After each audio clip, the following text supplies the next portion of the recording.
شكون اللي ما كيعرفش الكرتون ديال فين وجاك؟ كرتون كيبان بريء وعادي، ولكن بعض الحلقات ديالو كتحمل رسائل غامضة ومرعبة. وحدة من هاد اللقطات هي بلانك ايد جيرلز، فين وجاك كيلقاو جوج بنات صغار بوجوه جامدة وعيون بيضاء فارغة، كيبقاو يراقبوهم وسط الظلام، كيطلبوا منهم باش يخليوهم يدخلوا للدار. كاين شي احساس غريب في هاد الحلقة، بحال مقتبسة من شي قصة حقيقية. ولكن شنو إلا قلت لكم أن بزاف ديال الناس في العالم واجهوا نفس هاد المخلوقات في العالم الواقعي ديالنا، في ظلام الليل وفي أماكن بعيدة على الأنظار.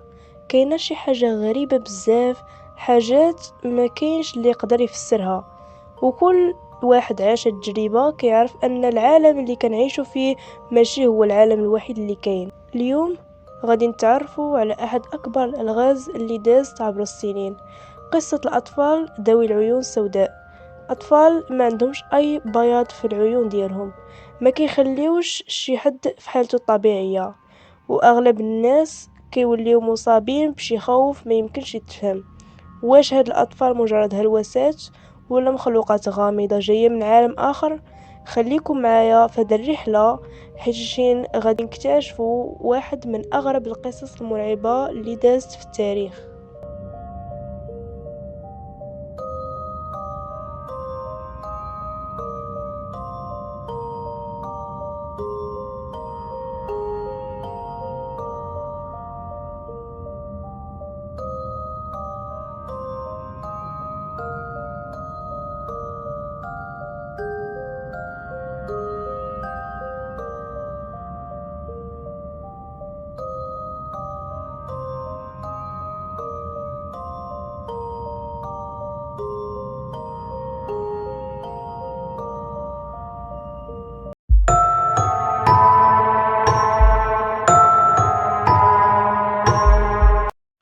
القصة ديالنا غادي ترجع بينا للتسعينات، مني بدات كتبان قصص مرعبة على أطفال عندهم عيون سوداء بالكامل في بعض الأماكن النائية بمعنى الأماكن اللي معزولة وبعيدة كل البعد على المدن الحضارية. البداية كانت في الولايات المتحدة، ولكن هاد القصص بقات كتنتشر في العالم كامل، وبزاف ديال الناس تقاسموا التجارب ديالهم في الانترنت. وهذه هي اللي غادي تكون القصة ديالنا لليوم. في واحد الليلة باردة، كان واحد السيد سميتو جون، كان مسافر بالسيارة ديالو في منطقة نائية بعيدة بزاف على المدن. كان كيسوق في واحد الطريق مظلم وما فيش الحس ديال البشر. فكر انه يوقف شوية باش يستراح، وفعلا وقف على جنب الطريق باش ياخد شوية ديال الراحة. شاف طريقه قدامه خاوية وقال نوقف نرتاح شوية عاد باش نكمل الطريق ديالي.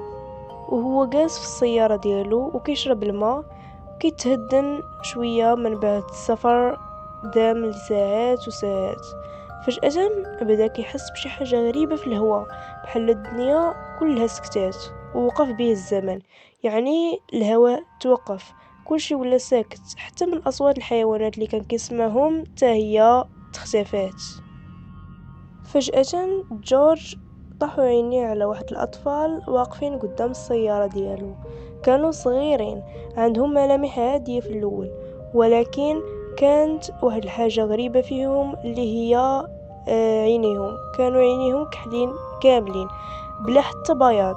كانت صراحة كتبان غريبة ومخيفة، وكانوا لابسين ملابس عادية، ولكن الشكل ديالهم كان غريب.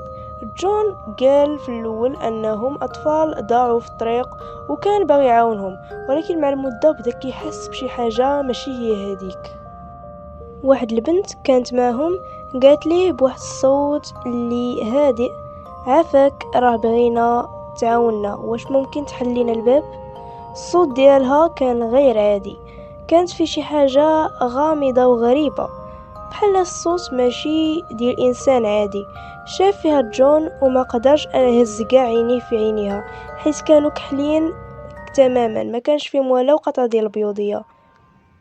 وباش يتهنى حاول يدير براسو انه غير كيتخيل ان اي حاجه كيشوفها هي مجرد اوهام، ولكن داك الاحساس الغريب ما كانش قادر يهرب منه. البنت مني شافته ما ردش عليها، قالت ليه بصوت ضعيف: ايوا واش غادي تفتح لينا الباب؟ مبغيتيش نركبو معاك شويه؟ في ديك اللحظه حس جون باللي الجسم ديالو تبوش عليه، وواحد الاحساس كان عنده باللي اي حاجه خارج السيطره ديالو. ما كانش قادر حتى يتنفس، كان كيحس باللي كل شيء وقف، حتى من الهواء وقف. قال لهم لا، ما يمكنش، سيروا بعدوا مني، ما عندكم فين تدخلوا. ومع هاد الكلمات اللي كيقول حس بشي حاجه غريبه في قلبه، ولكن كان قرر انه يمشي. حاول انه يسوق السياره بسرعه، ولكن حس بشي حاجه ماشي عاديه. ومع ذلك جون ما قدرش يتجاوز داك الشعور باللي كانوا كيتبعوه.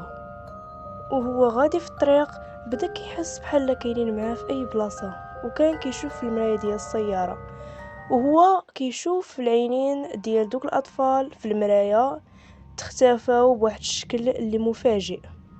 ولكن الشيء اللي زاد من الغموض ديال القصه هو ان جون من بعد ما رجع للمنزل ديالو حاول يلقى اي دليل على الاطفال، ولكن ما لقى لهم حتى شي اثار. ما كانش حتى واحد شافهم من قبل غير هو. فكر في الموضوع بشويه وبدا كيبحث في الانترنت على اي حاله مشابهه، ولقى مجموعه من القصص اللي كتشبه دوك لقطات كامل اللي طراولي. هاد الأطفال اللي عندهم عيون سوداء بالكامل كانوا كيبانوا بزاف في أماكن معزولة على أطراف المدن أو في المناطق النائية. كيف ما قلت لكم، كتكون معهم واحد الطاقة غريبة بحال شي تيار كهربائي في الجو. الشهادات ديال الناس اللي تعرضوا للقاء ديال هاد الأطفال كتقول باللي كيحسوا بشي حاجة غريبة، وبحال يعني بحال داكشي اللي وقع مع جون. بعض الناس كيقولوا انه كيحسوا بالضغط على الصدور ديالهم، وبحال شي واحد رابطهم وما قادينش يتحركوا ولا يهربوا منه. واحد من الأطباء النفسانيين قال أن التجارب ممكن يكونوا هلوسات أو تأثيرات نفسية، ولكن كيفاش تفسر أن الناس كاملين اللي شافوهم حسوا بنفس الشعور؟ كيفاش كتفسر أن الكاميرات ديال الناس ما قدراتش حتى تصورهم؟ كيفاش يمكن تفسر أن الأطفال كانوا كيتختفوا فجأة؟ والمزيد من التفاصيل الغريبة في القصص هو أن هاد الأطفال كانوا كيطلبوا المساعدة، ولكن ما كانوش قادرين يدخلوا الديور إلا إلى حليتي لهم الباب. في بعض الحالات الأشخاص اللي تيحلوا لهم الباب تيحسوا بشي حاجة ما بين العالمين، بحال دخلوا لعالم آخر. وقالوا أن من بعد ما هاد الأطفال مشاو، يعني حسوا بحالة غريبة، بحال كاين شي تأثير خارق، ومني كترفض المساعدة كيتختفوا بواحد السرعة اللي ما يمكنش. كان تاني واحد طرات معه نفس القصة هو مارك جونسون، واحد الراجل في ديك الساعة كانت عنده 20 عام، كان خدام غير في شركة ديال التوزيع. كان مضطر انه ديما تسافر لمسافات في الطرقات، يعني باش يوصل دوك البضائع. واحد النهار فرصة رسالة من الخدمة ديالو قرر انه يرجع للدار، وكان راجع تقريبا مع ديك 2:30 ديال الصباح وسط طريق مظلمة في تكساس. مارك كان عيان بزاف، قرر انه يوقف في واحد الموقف ديال السيارات على جنب الطريق. قال يرتاح غير شويه، نزل الزاج حيت الشين كان مخنوق، وخلى الموتور طافي.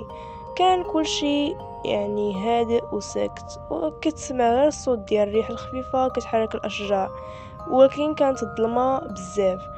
حتى الضواو كانوا كيطفاو غير بوحدهم بواحد الطريقه غريبه، بحال شي مشهد من شي فيلم مرعب. هنا مارك قرر انه يتكا غير شويه باش يقدر يواصل الرحله ديالو.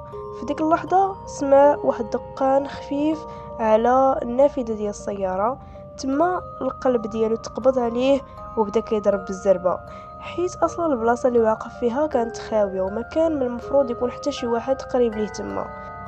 على حسب التصريحات ديالو قال بلي الاول تقريبا عنده 10 سنين، والثاني صغر منه شويه، يمكن تكون عنده 6 سنين ولا 7 سنين. كانوا لابسين واحد الملابس قديمه شويه بحال شي ناس جايين من الستينات، واقفين بلا حتى شي حركه. الولد الكبير كان كيشوف في الارض، اما الصغير كان كيشوف مباشره للداخل. مارك حس بواحد البرد مفاجئ في السياره، بالرغم من ان الجو كان دافي شويه. الولد الكبير حط يدو على الزاج وبدا كيحرك صباعو بحال كيرسم شي دوائر صغيرة، وقال بواحد الصوت هادي وبطيء: عمي، ممكن نركبو معاك؟ راه ضايعين وما عارفينش فين غادي. مارك حس بشعور غريب، احساس ديال الخطر كيخنقو، شي حاجه ما كانش طبيعيه في الطريقه ديال الكلام ديال الولد. الصوت ديالو كان هادئ بزاف ولكن بلا روح، بحال كيسمع غير شي تسجيل قديم. الراجل بدا كيتفلت من الجواب وعينيه رجعات للدري الصغير، وهنا تصدم بواحد المشهد اللي عمرو غادي ينساه. الدري الصغير بدا كيبتسم بواحد الطريقه اللي ماشي طبيعيه، واحد الابتسامه واسعه، حتى سنانو كانوا صغار بزاف وما جاوش معاه، بحال كيبان الشكل ديالو كبر من السنان اللي عنده. ولكن الصدمه الكبيره هي ملي الولد الكبير هز راسو للضوء وشافو. عينيه كانت كامله كحله بلا حتى نقطه ديال البياض، بلا تعابير، بحال شي حفره مظلمه كتجرك ليها. مارك حس بواحد البرد كيجري ليه في ظهرو، قلبو بدا كيضرب بالجهد، وبلا حتى تفكير مد يدو الكونتاكت بغا يشعل السياره. ولكن هنا الطفل الصغير تقدم شويه وقال بواحد الصوت اللي مختلف تماما، بحال الصوت ديال شي راجل كبير في العمر كيهمس: ما غاديش تمشي الا درتيها، غادي نرجعو ليك منين ما كنتي. مارك تجمد، كيفاش طفل صغير يقدر يهدر بهذه الطريقه بلا ما يفكر؟ ضغط على السويتش بقوه وخدم الموتور، وهنا وقعت واحد الحاجه مرعبه بزاف. الدراري بداو كيرجعوا للور بواحد الطريقه غريبه بلا ما يحركوا حتى رجليهم، بحال شي قوه خفيه كترجعهم للور. مارك ما بقى عنده الوقت لا باش يشوف لا باش يحلل، عمر رجلو وحطها وكسيرة وزاد بواحد السرعة جنونية. ولكن قبل ما يبعد شاف من المرايا الدراري كانوا مازالين واقفين بلا حتى شي حركة، وكيشوفوا مباشرة في الاتجاه ديالو بالرغم من الظلام والسرعة اللي كان فيها. من ديك الليلة مارك عمرو موقف في الليل بوحدو في شي طريق خاوية، وقال انه من بعد ايام كل مرة كيشد الطريق بالليل كان كيسمع الصوت ديال دقان على الزاج ديال السيارة، وحتى ملي كيكون الطريق خاوي تماما. يعني الراجل ولا في عايش في هوس بسبب داك المشهد اللي شافه، ولا كيشك واخا كيكون في بلاصة عامرة كيشك باللي راه باقي تابعينه باقي كيشوفوه. كل هاد القصص وكتر، وبزاف من الناس اللي تلاقاو مع هاد الاطفال كيقولوا انهم كيحسوا بواحد الحاله ديال الخوف ما يمكنش تفسر، بحال كاينين قدام شي كائنات من شي عالم اخر. وحتى الكاميرات ديالهم ملي كيبغيو يصوروا والو ما تقولوا واش كتخرج لهم شي صوره واضحه، بحال ما كيبانوا لهم غير هو ما كاينينش في العالم الحقيقي.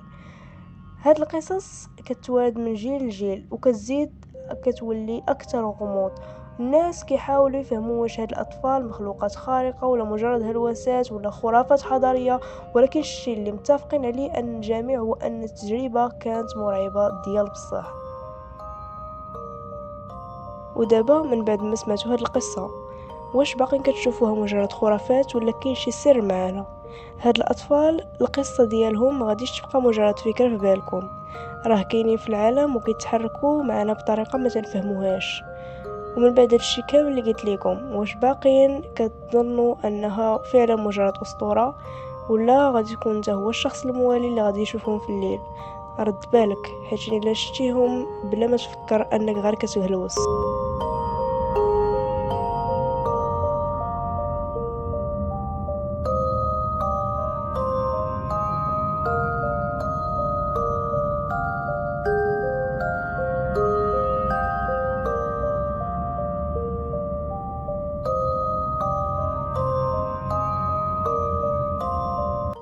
كان هذا هو الفيديو ديالنا اليوم. الى عجبك الفيديو ما تنساش دير لايك وتشترك معنا باش يوصلك كل جديد، ونتلاقاو في الفيديو الجاي ان شاء الله.